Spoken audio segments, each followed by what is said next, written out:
Го следите најновото издание на регионалните вести. Започна вториот дел од превентивно-едукативниот проект Почитува ја различноста, чиј носител е Одсекот за превенција при СВР Тетово во соработка со ОПСЕ и Тетовската и Гостиварската локална самоуправа.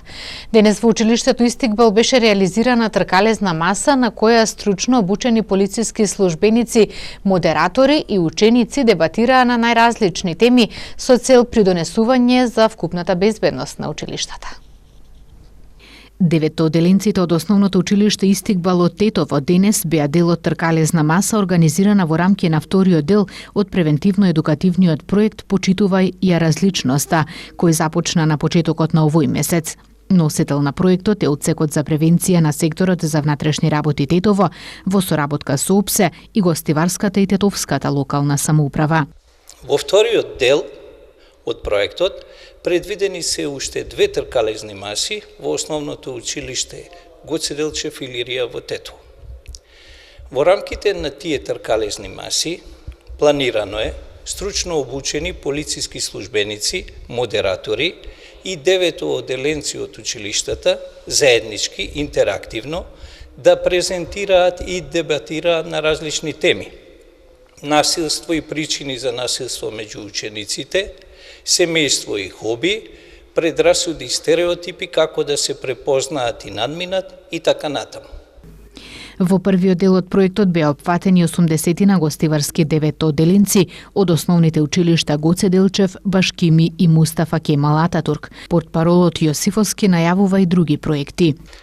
Целта на тркалезните маси, односно трибини, и на проектот во целина е да се придонесе за подобрување на вкупната безбедност во училиштата преку намалување на кривичните дела и нарушувањата на јавниот ред и мир со елементи на насилство, во кои посредно или непосредно учесници се ученици. Покрај ова, цел на проектот исто така и на тркалезните маси е различноста да не се доживува како хендикеп, односно како извор на недоразбирање, инциденти и други несакани појави, туку како предност во воспоставување коректни, пријателски односи, односи на другарување помеѓу учениците од различна етничка припадност. Покрај овој проект, во тек се уште 2 превентивно-едукативни проекти со кои се опфатени 9 оделенците од Тетово и од Гостивар. Станува збор за проектите превенција од злоупотреба на наркотични други и алкохол и превенција од трговија со луѓе, односно деца.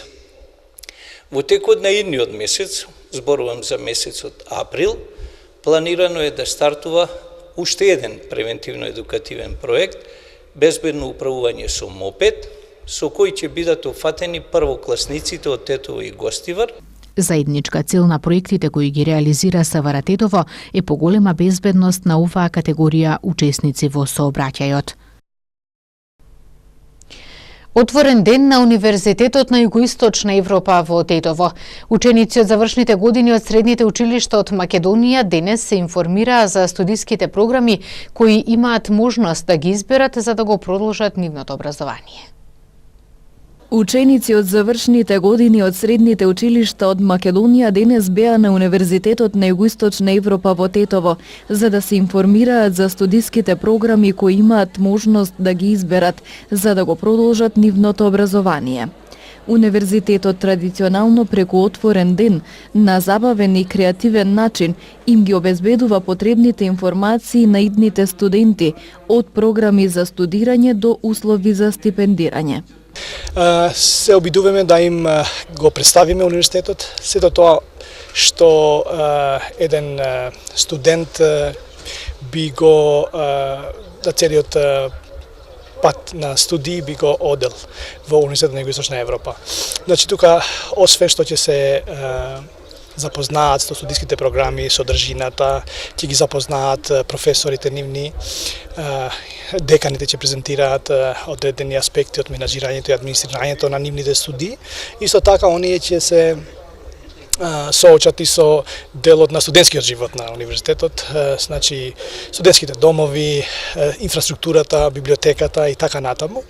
И сето тоа интегрирано со една културна програма, затоа што нашиот универзитет има единствена мисија во Република Македонија, значи можам да кажам слободно дека е отворен универзитет на Open Day, на отворен ден, бидејќи тука кај нас значи студиите продолжуваат да се развиваат на 3 јазици и веќе таа 16 годишна традиција не прави горди да бидеме посебни. Значи денеска ние нашите посебности им ги прикажуваме на студентите и на нивните родители со цел во овој процес на одлучување каде да студираат во иднината на нивните деца, што подобро да ги видат универзитетите, така што ние како сегаш први го започнуваме овој циклус. Штуловиот универзитет во академската 2018-2019 година на 5 факултети ќе прими околу 800 студенти на додипломски студии, 400 студенти на 23 магистерски програми, а оваа година ќе може да се конкурира и на 4 програми од докторските студии. Основното музичко училиште во Гостивар вчера вечер го прослави својот патронен празник 30 март. Во училиштето учат околу 140 ученици на македонски, албански и турски јазик. Концерт кој се одржа во големата сала на Центарот за култура Аснум во Гостивар, основното музичко училиште Енвер Стафаи го прослави својот патрон празник. Учениците пред публиката се представија со неколку хорски песни, како и со инструментални изведби на класични дела.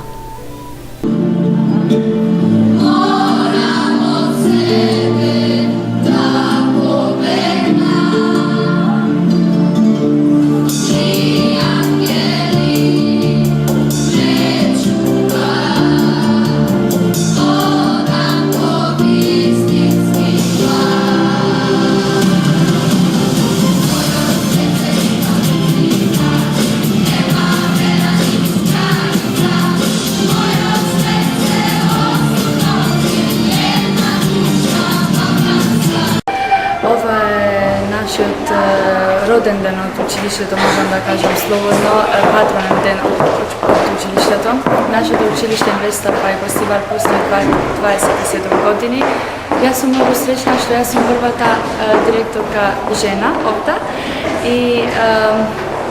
многу сум среќна за ова што сум во ова училиште, што имам врска со уметноста и музиката. Сега имаме само пијано, значи клавир и хармоника.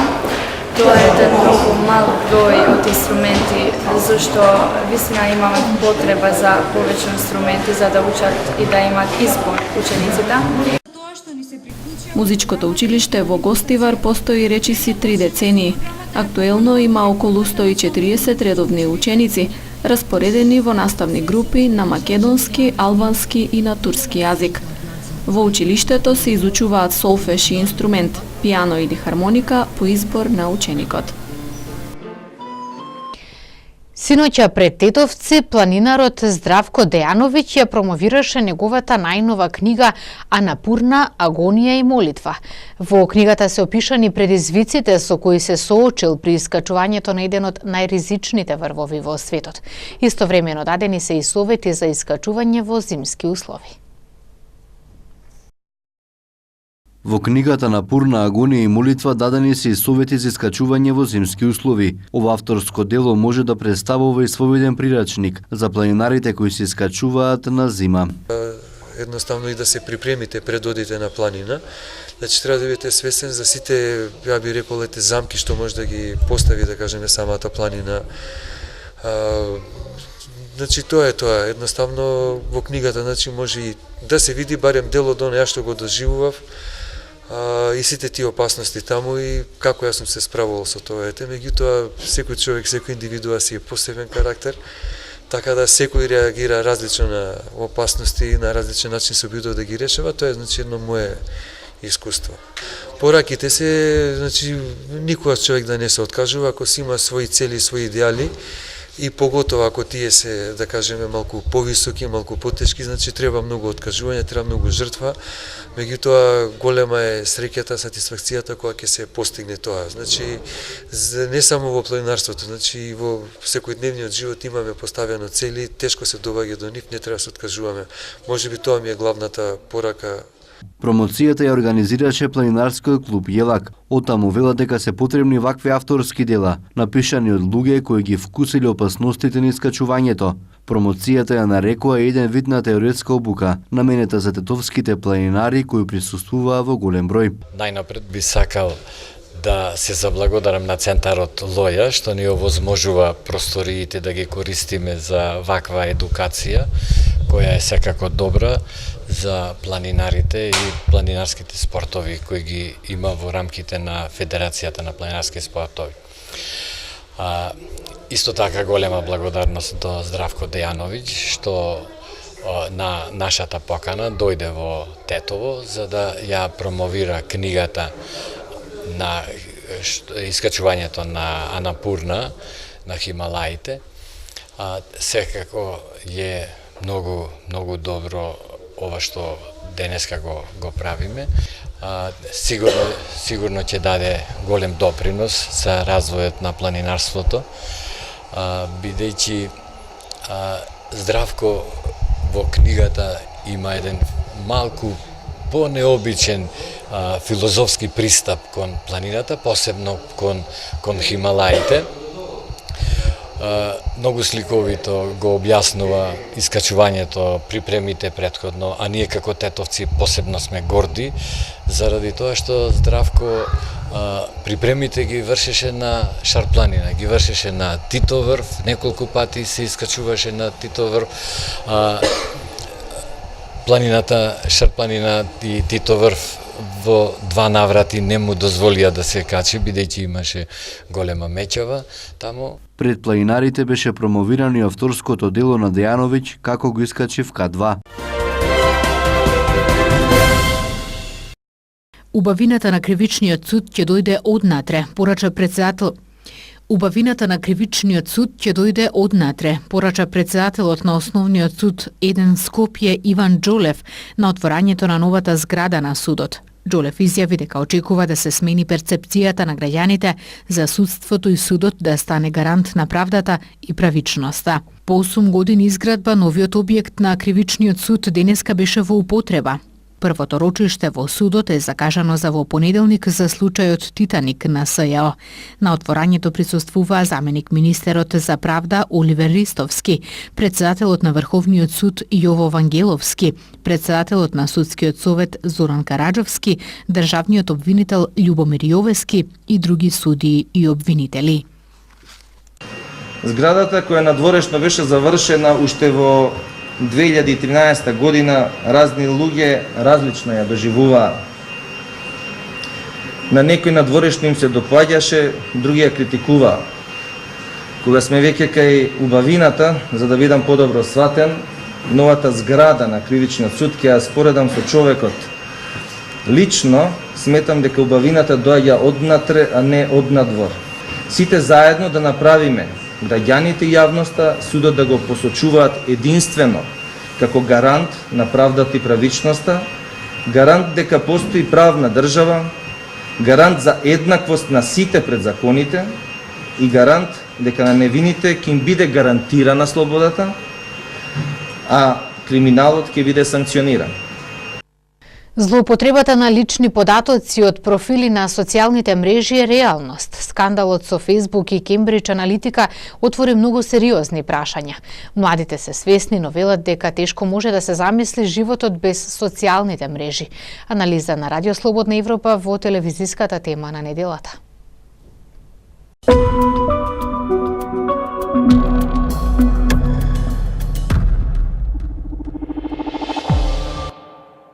Auch wenn es vielleicht dumm wäre. Also ja, ich weiß, es ist vielleicht nicht das Beste zu machen, aber ich glaube, in Realität würde ich das nicht machen. Не објавувам лични податоци на Facebook, само името, презимето, тоа што нели е основно. Од денеска само социјалните мрежи се нели главни, секој има Facebook. Секој има страв, мислам. Тоа е нормална работа, ама секој си е на свој ризик. Добре дојдовте во темата на неделата. Така размислуваат младите. Свесни се за можноста од злоупотреба на нивните податоци од социјалните мрежи, но без нив не можат да си ја замислат комуникацијата со пријателите. Сепак се чини дека работата со аферата околу Кембридж Аналитика и Фејсбук отвори многу други прашања. Личните податоци од социјалните мрежи наголемо ги користат маркетинг компаниите, фирмите, за да ви понудат нешто, да ви продадат некаков производ. Тоа досега никого не возбудуваше премногу, се додека не се отворија сомневања и за влијание врз политички одлуки, како на пример на избори. The data from Facebook is just about the cost of it. That data is out there. There's a marketplace for your data. It's bought and sold every day. Изјави Стив Бенон, поранешен главен стратег во Белата куќа, оценувајќи дека се политички мотивирани обвинувањата од и Кембридж Аналитика нелегално ги користела податоците на корисниците на Facebook за влијание на претседателските избори во Соединетите држави. Како и да е, многу корисници на Facebook низ светот по оваа афера почнаа да размислуваат за укинување на своите профили. I don't want anyone to have all my information, or like affecting all my friends too. Me and my friends were talking about the other day how it'd be hard to imagine a world without like being connected through a Facebook or Instagram or something. So. И Джакобо Готлип од Италија вели дека е загрижен од користењето на неговите податоци и овозможувањето некому да профитира од тоа, но не е изненаден. I think that there should be education in the school about this new technology so that people start being aware about the impact on their life since their very early age. Леа Блоемке од Германија вели дека размислувала да се повлече од Facebook, но ти е неопходен за комуникација со пријатели од странство. Auch wenn es vielleicht dumm wäre. Also ja, ich weiß, es ist vielleicht nicht das Beste zu machen, aber ich glaube, in Realität würde ich das nicht machen. Томас Хелбинг вели дека не е проблемот само со Facebook. Ja, Facebook ist ja nicht der einzige Teilnehmer an dieser Datenklau-Aktion, sage ich jetzt mal. Selbst hier im Café zu sitzen und sowas wie Hotspots zu benutzen, heißt das, also kostenfreies WLAN heißt, dass dort irgendwelche Daten protokolliert werden, die irgendwie vermarktet werden können. Und das sind die Leute hier im Café sich vielleicht auch nicht im Klaren darüber, weil sie die Geschäftsbedingungen nicht lesen. Сериозен проблем се јавува кога собраните податоци ќе бидат користени и во политички цели. Шефот на Facebook, Марк Цукерберг, призна дека неговата фирма направила грешки во врска со нарушувањето на приватноста на корисниците и најави надминување на проблемите. Ами Залман од Универзитетот Джорджтаун смета дека е тешко да се процени политичкиот ефект од собирањето податоци на корисниците на социјалните мрежи. They use our data for advertising, right? It's what they do and it's how they make their money. So without some really clear incentives that come either from Washington or from from popular pressure. Германската министерка за правда Катарина Барли изјави деновиве дека побарала објаснување од менаџерите на Facebook во врска со скандалот со личните податоци и ефектот врз германските корисници. Es kann nicht sein, dass Nutzerinnen und Nutzer ellenlange Nutzungsbedingungen vorgelegt bekommen und am Ende im Grunde genommen nur die Möglichkeit haben, das Kreuz bei Ja zu machen oder den Dienst nicht in Anspruch nehmen zu dürfen. Поради скандалот со злоупотребата на личните податоци за политички цели, некои крупни маркетинг компании размислуваат да се повлечат од рекламирањето на Facebook и покрај големите придобивки. Извршниот директор на Сачи, Дейвид Кершоу, вели дека социјалните мрежи се едни од најдобрите платформи за рекламирање, но I think that clients have come to a point quite rightly where enough is enough.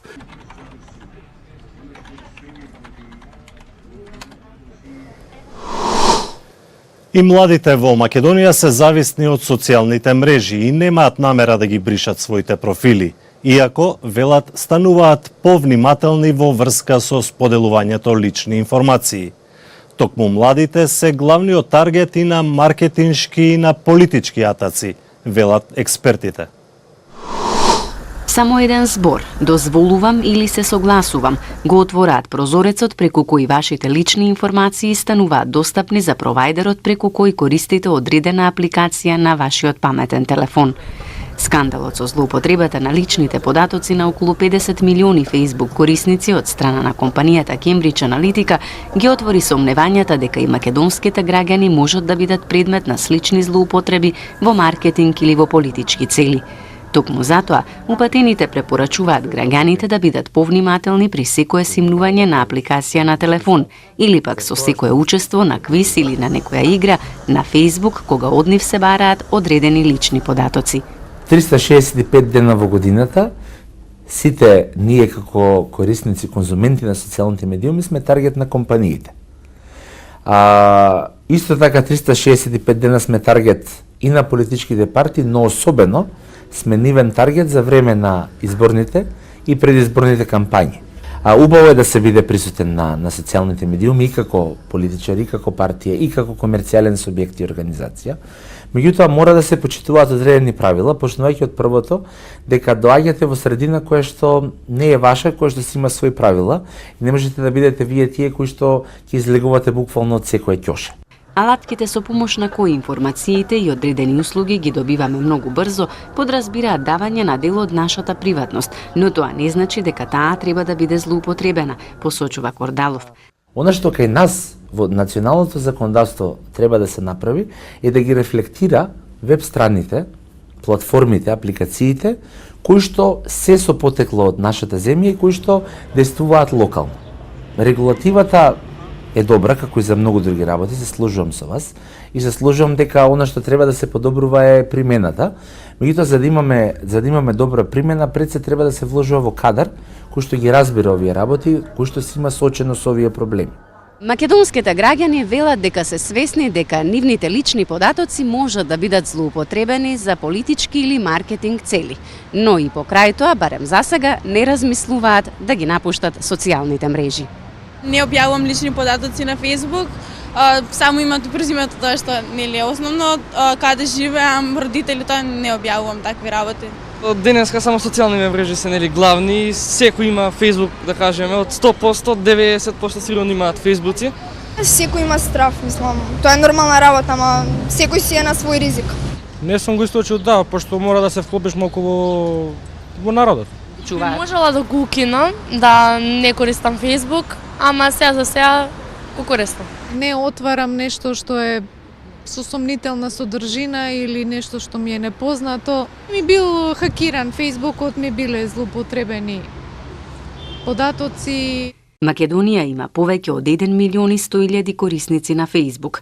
Кордалов не верува дека скандалот со Cambridge Analytica ќе влијае на откажување на Facebook профилите тука, но дека и тоа како ќе влијае на страв и поголема предпазливост од страна на корисниците.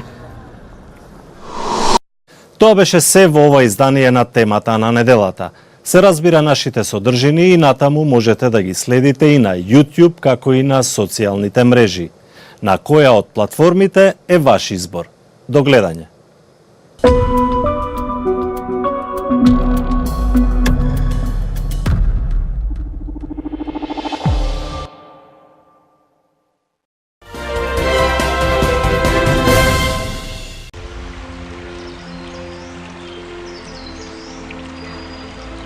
Денес имавме сончево и топло време, со засилен, а особено во западните делови и до силен јужен ветер.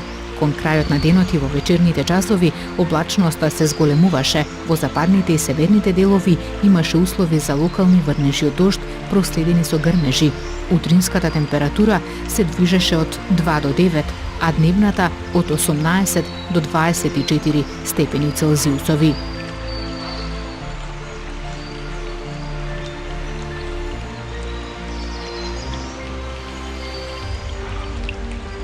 Времето утре ќе биде променливо облачно, предпладне со интензивни врнежи од дожд, кои наместа ќе бидат поројни, а попладне со повремен локален дожд и со засилен западен ветер. Утринската температура ќе се движи од 1 до 5, а дневната од 11 до 16 степени Целзиусови.